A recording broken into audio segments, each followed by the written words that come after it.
So guys, good afternoon. Merenda muna tayo dito sa Bigiri. Nagsiserve sila dito ng coffee tsaka tinapay. So ito ang aking merenda guys. Oh. Dalawang hot donut, bakery donut, traditional, at saka dalawang onion bread. Okay guys. Simple merenda. Pagising ko lang. Kaya nakatulog ako eh. Habang naghihintay ng palande. Hindi ako hindi. Naguratan mo ako tapos kunin ko na yung roto.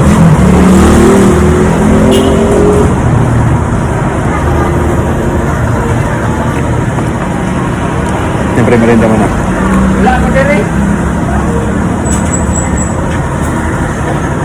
Sabay.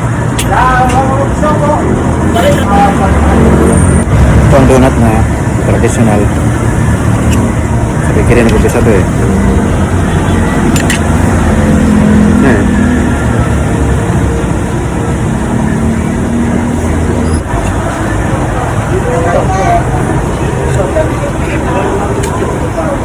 Katulog dahil malamig ang panahon. May biyahe na pala guys, pagpunta ng Bohol. Dito sa Ikulan. Direkta. So kung gusto nyo pumuntang Bohol, dito lang kayo sasakay sa may bus terminal ng Ikulan. Ang tinigwara ko kanina 1.5 kakarating na ng Bohol. Kaya mga tayo guys, concentrate tayo pagkain. So guys, katapos ko lang magmerienda sa Bikiri dahil ako'y bumili lang ng ilang pirasong essential at uwi na dahil kukunin ko yung aking pinalambre dahil kanang umaga pa yun, pinawash ko lang, hindi ko pa nakuha dahil nakatulugan ko nga.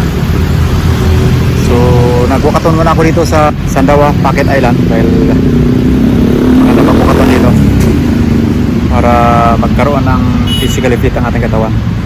Mga more than 20 to 30 minutes lang naman. Katapos nun, uwi na para makapagpahinga. Bumili lang ako ng coffee mate, noodles. Ito lang ang kailangan ko sa bahay eh. So, dito lang ako guys sa may Sandawa, Phuket Island. Kaya tinawag na Phuket Island kasi nga Phuket ka lang siya. Wala na siyang, hindi na siya talagang matatawag na park na malaki. Actually, Sandawa Park to eh. Pero Phuket ang tawag nila dito eh. Lakad lang ko dito guys. Patingin-tingin sa akin. Hindi malaman ko. Nagtataka bakit ako nagsasalita. Harap ko ang aking kamera. Or nagtataka na ako'y naglalakad habang binibidyo. Yan ako dati nagka-arnes dati eh. Ngayon ginawa ng basketballan. So dito lang ako sa tapat ng signage ng Sandawa Park. Ito ang mga lugar na pinupuntahan ko guys kasi nga pag nagwakaton ako dito ako nagtatambay, dito ako nagmuni-muni dito kasi upuan yun o. So diba, so forma diba? Ka-short lang ko eh. Pero nakasapatos. Siyempre, mawakaton eh. Ito rin nagsinilas. May matisod ka. Dati nagsinilas lang ako eh. Bigla ko sinipa yung kahoy na may umarang doon sa daan. Kalahin mo sa dami na pwede tamaan. Natamaan yung gitna ng aking hinlalaki at saka daliri ng paa. Hindi, sugat. Maraming pa kaning luti dito sa Davao City guys na binibenta. Problema, wala pa tayong pambili. Alam ko mas mahal dahil nga nandito sa proper area, malapit sa Ikulan Terminal, accessible siya, malapit sa mga bilihan. 100 lang papuntang SM Ikulan, 100 lang din papuntang downtown City Hall ng Davao. Very accessible dito sa aking tinirahan, kaya dito ko napili na tinirahan. Magamat marami dito mga halal food na pwede kong kainan, mura lang. Around 50 pesos makakain ka na guys. So sa iba, ulam pa lang yun, wala pang kanin.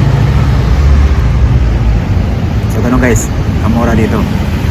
Kung gusto mo magtipid, kung gusto mo ng pangmalakasang kainan, napakarami ditong kainan na pangmalakasan.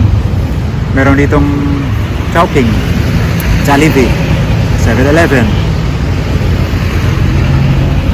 Pag pumunta na SM, doon kompleto.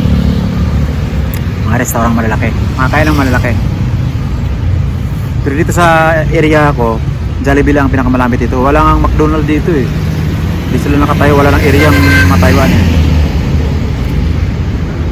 7-Eleven, dalawa dito sa labasan namin at saka sa Ecola Terminal. So, pero mga fried chicken house, napakarami. Dikit-dikit dito.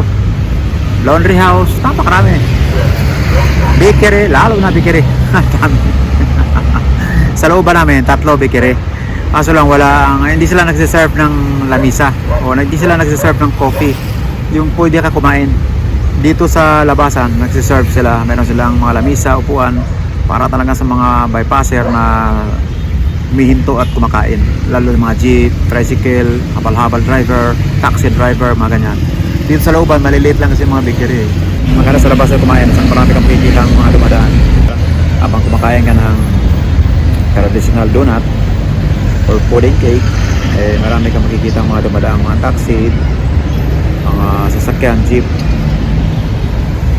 mga naglalakad. So ganun guys, nasaya ko lang ang araw nyo. Hindi na ako pupuntang downtown, maglakad sana ako ngayon, Ukaton. Tinatamad ako kasi kanong umaga. Haba na nilakad ko eh. Naka-4 na round ako dito eh. Tapos kabilang side, isang round bago punta ako terminal. So yun guys, naghihintay nga ako ng tawag doon sa in-apply kong BPO company na bagong bukas sa Jensan. Tawagan ako for final interview. Ngayon kung hindi naman tumawag dahil ngayon ano na ba ngayon, 23 na ngayon eh. Meron job fair doon sa Victoria Mall, Kadayawan job fair. Subukan nating applyan Monday. Gawa ba na akong resume para kailangan ng resume. So di ko sigurado kung may BPO hiring doon. Mag-apply ko kahit driver man lang. May nag-comment pala guys, kung mayroon akong motor pwede ako mag-apply sa Food Panda. Wala akong motor, wala din maparadahan dito sa amin. Napakarami ng nakaparada ng motor, sasakyan ng may-ari, van, kotse, tsaka yung tricycle pa niya. Sinabihan nga ako doon na huwag mo nang bumili ng sakyan. Yan nga, wala maparadahan. Kaya wala man tayong pabili rin. Just in case lang. Bumili kasi ng ano yun, sasakyan yung automatic. Second lang naman. Tapos pinasakay ako. Kasi first time niya mag-drive ng automatic. Sabi ko maganda i-drive ang automatic dahil lang yung intindihin lang yan, gasolina lang at saka preno. Hindi ka ito sa manual. Mananawa ka sa diin ng clutch. Yun, dali lang mag-aaralin ng ano kayo, automatic. Kasi nga ang tao ngayon talagang pinamadali na talaga sa kumbaga easy work na ngayon, easy job na ngayon ng mga sasakyan o easy going na tayo ngayon. Talagang marami ng matatalino ngayon ng mga tao, gumagawa na sila ng mga advanced technology. Paganda ng ating mundo guys. At pasalamat tayo na nabigyan ng maganda at maayos ang